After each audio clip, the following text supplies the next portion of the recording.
आप देख रहे हैं इंडिया टाउन न्यूज, भारत की बात। नमस्कार, स्वागत है आपका हमारे खास बुलेटिन खबरें राजनांदगांव में और मैं हूं आपके साथ आस्था सिंह। चलिए बुलेटिन की शुरुआत करते हैं, लेकिन उससे पहले एक नजर डालते हैं आज की हेडलाइंस पर। जिला पंचायत में विभागीय योजनाओं की गहन समीक्षा, लंबित कार्य समय सीमा में पूरे करने के सख्त निर्देश। स्वच्छता, आवास और आजीविका योजनाओं पर विशेष फोकस। रात्रि में एमसीपी का निरीक्षण, एसपी ने परखी चेकिंग व्यवस्था, सतर्कता और शालीन व्यवहार के दिए निर्देश।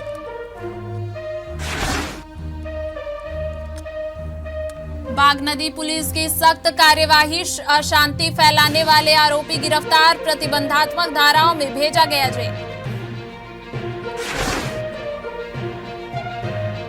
राजनांदगांव में 2 दिवसीय रामचरितमानस कथा का आयोजन, कथावाचक श्री मंदाकिनी दीदी बताएंगी हिंदू संस्कृति और सनातन धर्म पर चिंतन। निजीकरण के विरोध में युवा कांग्रेस का प्रदर्शन, भिलाई स्टील प्लांट बचाने की मांग, जयस्तंभ चौक पर पुतला दहन।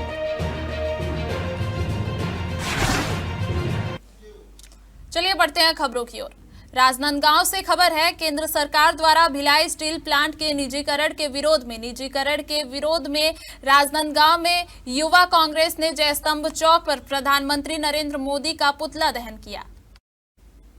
राजनांदगांव में युवा कांग्रेस द्वारा निजीकरण के विरोध में जोरदार प्रदर्शन किया गया। जयस्तंभ चौक पर प्रधानमंत्री नरेंद्र मोदी का पुतला जलाया गया।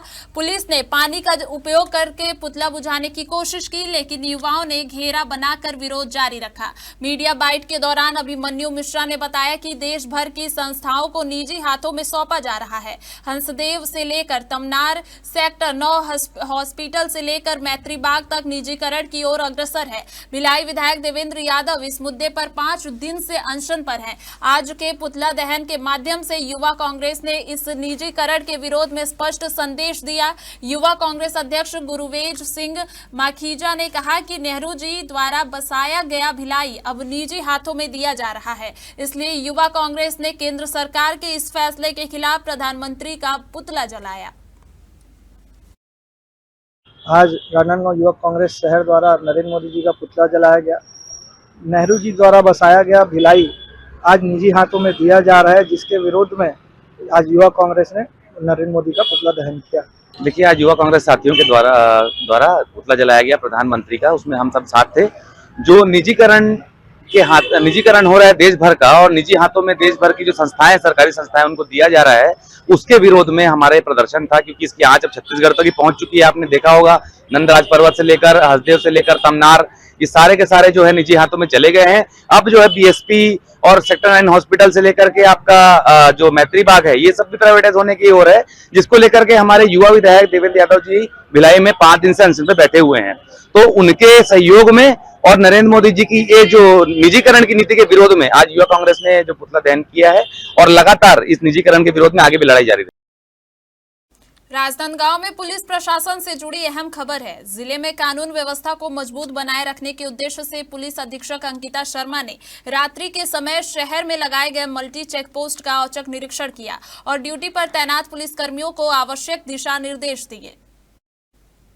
राजनांदगांव जिले में सुरक्षा व्यवस्था को और अधिक सुदृढ़ करने के लिए पुलिस अधीक्षक अंकिता शर्मा द्वारा रात्रि में शहर क्षेत्र में लगाए गए एमएसपी यानी मल्टी चेक पोस्ट का औचक निरीक्षण किया गया। निरीक्षण के दौरान पुलिस अधीक्षक ने ड्यूटी में तैनात अधिकारियों एवं कर्मचारियों से उनकी तैनाती, चेकिंग प्रक्रिया और सतर्कता के बारे में जानकारी ली। उन्होंने एमएसपी ड्यूटी को प्रभावी बनाने के लिए संदिग्ध व्यक्तियों और वाहनों की गंभीरता से जाँच करने, दस्तावेजों की समुचित पड़ताल करने और ड्यूटी के दौरान पूरी सतर्कता बरतने के निर्देश दिए। इसके साथ ही आम नागरिकों से शालीन व्यवहार बनाए रखने पर भी विशेष जोर दिया गया।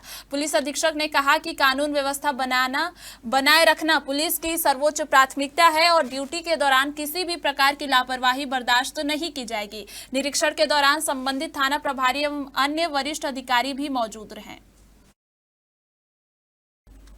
लखोली स्कूल में आयोजित समाधान शिविर में बड़ी संख्या में वार्डवासी अपनी समस्याओं के आवेदन देने पहुंचे। शिविर में प्रधानमंत्री आवास योजना के तहत हितग्राहियों को आवास आवंटन और मृत्यु प्रमाण पत्र भी वितरित किए गए।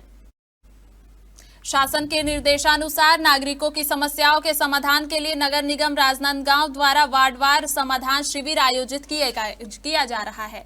इसी कड़ी में 19 से 24 दिसंबर तक शिविरों का आयोजन किया जा रहा है।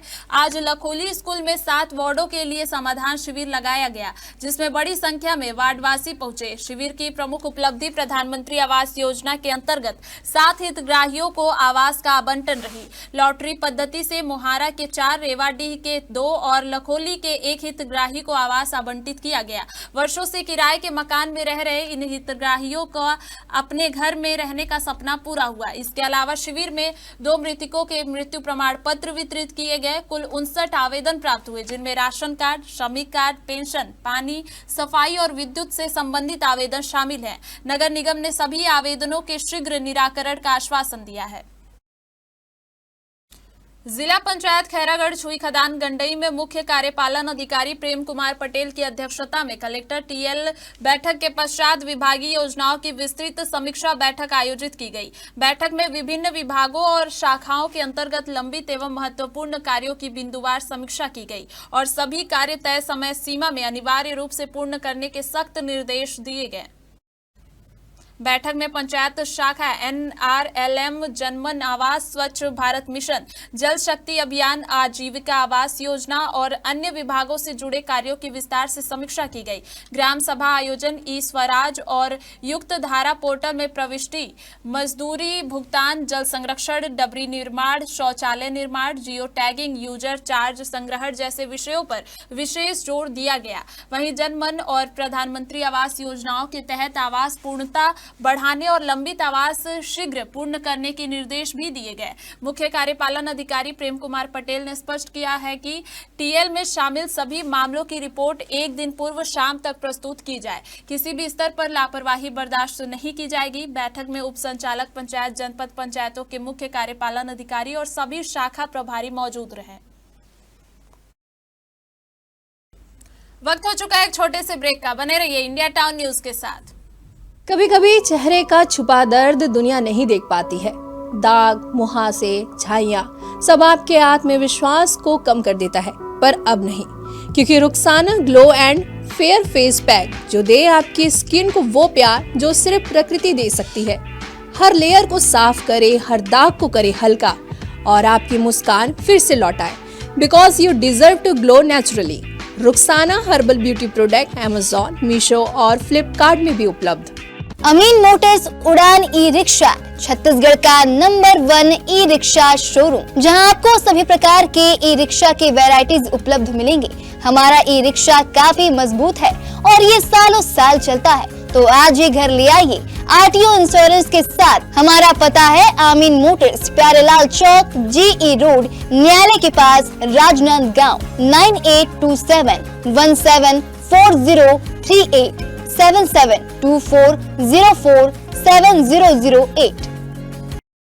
राजनांदगांव जिले के बागनदी थाना क्षेत्र से पुलिस कार्रवाई की खबर आई है। क्षेत्र में कानून व्यवस्था बनाए रखने के तहत बागनदी पुलिस ने अशांति फैलाने वाले एक व्यक्ति के खिलाफ प्रतिबंधात्मक धाराओं के अंतर्गत कार्रवाई करते हुए उसे गिरफ्तार कर जेल भेज दिया है। राजनांदगांव जिले के थाना बागनदी क्षेत्र में असामाजिक तत्वों के खिलाफ चलाए जा रहे अभियान के तहत पुलिस ने एक व्यक्ति पर सख्त कार्रवाई की है। पुलिस अधीक्षक अंकिता शर्मा के निर्देशन, अतिरिक्त पुलिस अधीक्षक राहुल देव शर्मा एवं एसडीओपी डोंगरगढ़ आशीष कुंजाम के मार्गदर्शन में यह कार्रवाई की गई है। दिनांक 23 दिसंबर को ग्राम तेलीन बांधा में सूचना मिली कि रामशिव चंद्रवंशी उम्र 54 वर्ष नशे की हालत में बोर पंप के पास खड़े होकर राहगीरों से विवाद कर रहा है और आने जाने वाले लोगों को परेशान कर रहा है। मौके पर पहुंची पुलिस ने समझाने का प्रयास किया, लेकिन आरोपी आक्रोशित होकर मारपीट पर उतारू हो गया। स्थिति को देखते हुए किसी संज्ञेय अपराध की आशंका के चलते आरोपी को धारा 170 BNS के तहत गिरफ्तार किया गया तथा शांति व्यवस्था बनाए रखने के लिए धारा 126 और 135(3) BNS के अंतर्गत कार्रवाई की गई। माननीय SDM चूरिया के समक्ष पेश किया गया, जहां से जेल वारंट जारी होने पर उसे जेल दाखिल किया गया। इस कार्रवाई में निरीक्षक ढाल सिंह साहू सहित पुलिस स्टाफ की अहम भूमिका रही। 2 दिवसीय रामचरितमानस कथा का आयोजन किया जा रहा है। कथावाचक श्री मंदाकिनी दीदी रामचरितमानस के 5 चौपालों का वाचन करेंगी और धर्म एवं संस्कृति पर चिंतन करने का संदेश देंगी। इस 2 दिवसीय कार्यक्रम में कथावाचक श्री मंदाकिनी दीदी रामचरितमानस के 5 चौपालों का विस्तृत वाचन करेंगी। उन्होंने कहा कि रामचरितमानस में निहित शिक्षाओं और जीवन मूल्यों को समझना आवश्यक है। कथावाचन के दौरान हिंदू सौराष्ट्र और भारत देश में सनातन धर्म की वर्तमान घटनाओं पर भी चर्चा की जाएगी। उन्होंने कहा कि समाज में घट रही घटनाओं पर चिंतन और मनन करना जरूरी है। इस आयोजन के माध्यम से धर्म, संस्कृति और जीवन मूल्यों को समझ बढ़ाने का प्रयास किया जाएगा। कथा स्थल पर भक्ति और धर्मप्रिय लोग बड़ी संख्या में उपस्थित होंगे। राजनांदगांव के ग्राम बोरी में आज वार्ड स्तरीय क्रिकेट प्रतियोगिता का विधिवत शुभारंभ हुआ। कार्यक्रम में ग्राम पंचायत के सरपंच जीवन लाल साहू ने खिलाड़ियों से खेल भावना के साथ भाग लेने का आह्वान किया। ग्राम बोरी में आज वार्ड स्तरीय क्रिकेट प्रतियोगिता का विधिवत शुभारंभ किया गया। कार्यक्रम की शुरुआत ग्राम पंचायत बोरी के सरपंच जीवन लाल साहू द्वारा पूजा अर्चना कर की गई। उन्होंने सभी खिलाड़ियों से खेल भावना और अनुशासन के साथ प्रतियोगिता में भाग लेने का आग्रह किया। इस अवसर पर ग्राम पंचायत के पंचगढ़ मूलचंद देवांगन, मदन लाल गोंडे, फागू यादव, कुशाल सिन्हा, पिंटू साहू, राहुल यादव, मदन यादव, दिलहरन साहू, यमन साहू, योगेश देवांगन, आकाश यादव और उमेंद्र देवांगन सहित बड़ी संख्या में ग्रामवासी उपस्थित रहे। प्रतियोगिता में ग्रामीणों और खिलाड़ियों में उत्साह देखने को मिला। आयोजन समिति ने प्रतियोगिता के सफल संचालन के लिए सभी का आभार व्यक्त किया और इस प्रकार के आयोजनों से युवाओं में टीम भावना, अनुशासन और आपसी भाईचारे को बढ़ावा मिलने की उम्मीद जताई। राजनांदगांव के डोंगरगढ़ क्षेत्र में बिना वैधानिक एलोपैथी डिग्री के इलाज और लापरवाहीपूर्ण ऑपरेशन से एक महिला के कैंसर से पीड़ित होने का मामला सामने आया है। प्रकरण पर छत्तीसगढ़ मानव अधिकार आयोग ने संज्ञान लिया है। डोंगरगढ़ क्षेत्र के ग्राम अछोली निवासी श्रीमती कीर्ति डकहा ने श्री राम कृपा हॉस्पिटल के संचालक डॉक्टर महेश कुमार तिवारी पर गंभीर आरोप लगाए हैं। पीड़िता का कहना है कि डॉक्टर ने बिना वैधानिक एलोपैथी डिग्री के उनका इलाज किया और लापरवाही पूर्वक ऑपरेशन कर दिया, जिससे उनकी बीमारी कैंसर के गंभीर स्टेज तक पहुंच चुकी है। जानकारी के अनुसार 1 अगस्त 2024 को सीने में तकलीफ के चलते महिला अस्पताल पहुंची थी, जहां बिना समुचित जांच एलोपैथिक दवाइयां दी गई। बाद में सोनोग्राफी के आधार पर बिना बायोप्सी और पैथोलॉजी रिपोर्ट के ऑपरेशन कर दिया गया। ऑपरेशन के बाद हालात बिगड़ने पर नागपुर के टुकडोजी कैंसर अस्पताल में जांच कराई गई, जहां कैंसर की पुष्टि हुई। मामले की गंभीरता को देखते हुए छत्तीसगढ़ मानव अधिकार आयोग ने कलेक्टर राजनांदगांव से 1 अगस्त 2024-25 तक विस्तृत रिपोर्ट तलब की है।